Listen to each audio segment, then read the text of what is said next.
Hi everyone, how you doing? Welcome back to the channel again. So this week I want to talk about calories, and more specifically, do you need to count calories in order to create a calorie deficit and to lose weight?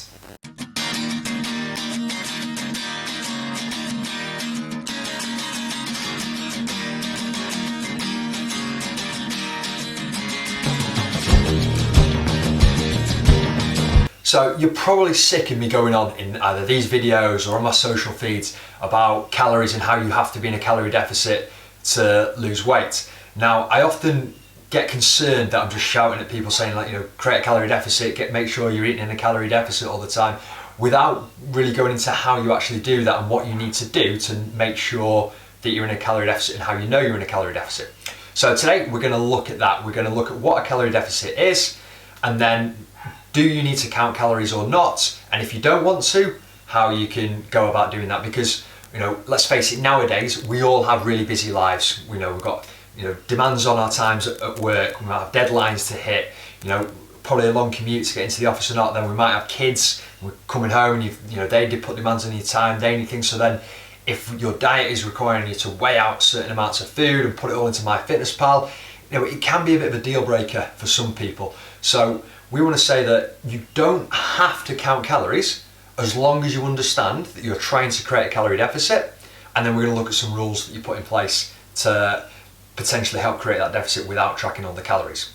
So the first thing we want to look at is, what is a calorie deficit? So this effectively is a calorie deficit. So it's basically on a daily basis over a period of time, your body requires a certain amount of calories. So this is your TDEE, your total daily energy expenditure. That's the amount of calories you need to get up in the morning, go to work, sort the kids out, go to the gym, whatever it is that you do on a daily basis, it requires energy, and it's that amount of energy. Now, to create a calorie deficit, we want to make sure we're only eating down here, so that our body has to dip into energy stores, so fat stores, to get energy out to meet our daily requirement. So that is a calorie deficit. It's where we're not giving our body enough energy to meet its daily requirements. And if we do that over a big enough period of time, we start to see our belt going in, our belly getting flatter, and we lose weight and we lose fat. So the next question that normally comes up is, do I need to count calories in order to lose body fat? And in short, no, you don't.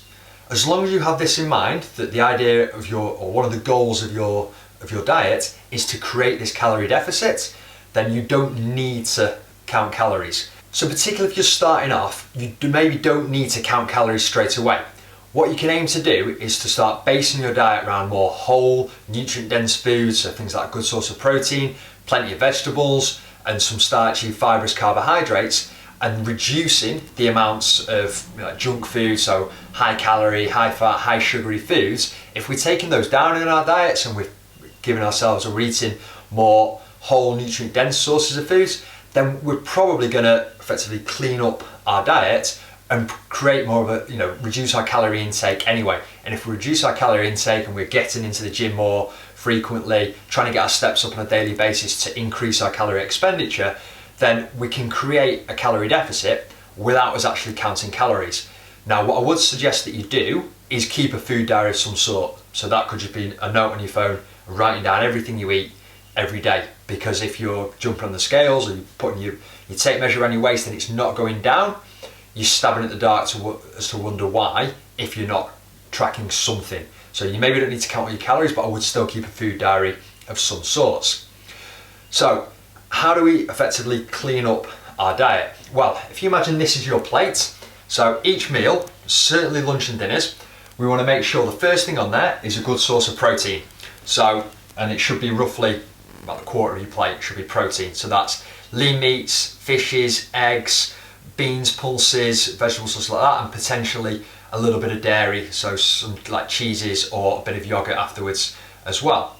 After that, we want to make sure at least half our plate is vegetables. So greens, lots of different colours. Now, the reasons we want to predominantly base our meals on protein and vegetables is because they're very filling. So once you've eaten a meal, you can fill up on vegetables because there's hardly any calories in them.